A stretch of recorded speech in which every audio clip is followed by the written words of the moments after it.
هلو بچه ها، چطورید؟ خوش اومدید به این ویدیو. این اولین ویدیو چنل منه. لطفا لایک و سابسکرایب فراموش نشه.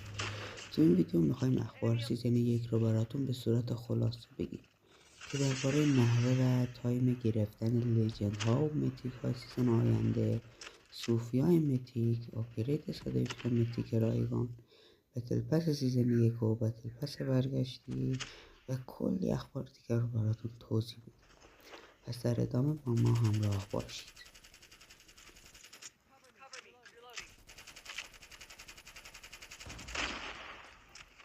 این سه گانی که میبینید در سیزن های بعد قرار به صورت رایگان بگیرید. حالا چرا گفتم در سیزن های آینده به صورت رایگان؟ چون یکی از منابعی که اخبار رو اعلام میکنه تصویری منتشر کرده در مورد گان های رایگان سیزن که بعد گفت با جمع کردن پوینت ها در چند سیزن میتوانید گان های رایگان را دریافت کنید و این به این معناست که یعنی طی چند سیزن میتوانید دریافت کنید که یعنی قراره پارشی. به ادامه اخبار میپردازیم. کمی گیم پلی ببینید.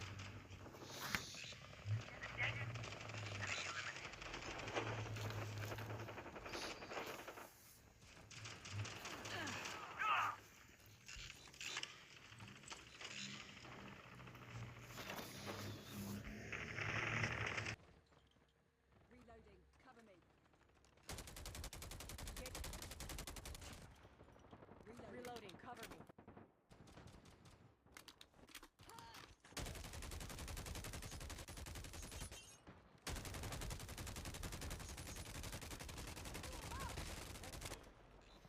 خب رسیدیم به اسکین میتیک صوفیا که سیزن جدید به بازی اضافه میشه و همراه سی پی دابل هم میاد.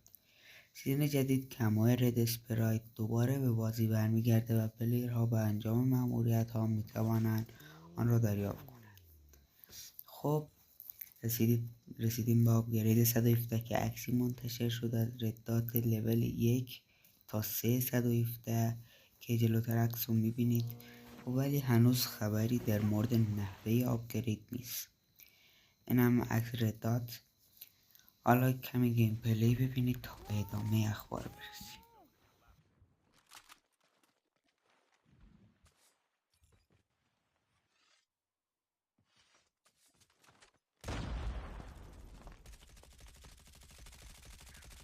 Changing mag, cover me.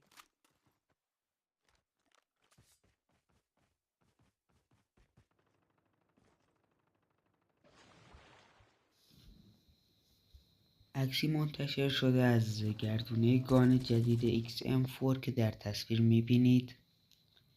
گان و اسکینش رو دیدید. حالا گانا رو نزدیک ببینید. چند لحظه بعد هم عکسی از گانهای لوت ها و گانهای رو زمین میبینید. بچه ها متاسفانه 117 رو زمین حذف شده. خب 117 که حذف شده، بعد اکتیویژن نمیدونم چرا میخواد با 117 رو بیاره. خب پس یعنی ما تا هر سیزن 2 ماه، خب یعنی ما تا 2 ماه دیگه 117 رو نداریم. خب کمی گیم پلی ببینید تا به بقیه اخبار برسیم.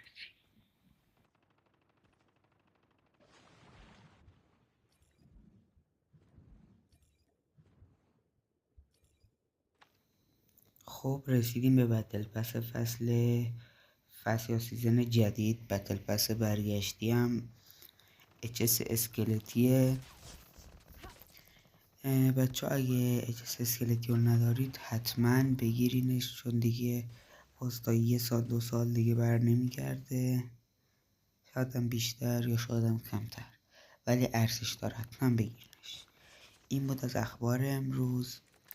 لایک و کامنت و سابسکرایب فراموش نشه. خوش باشید. بای.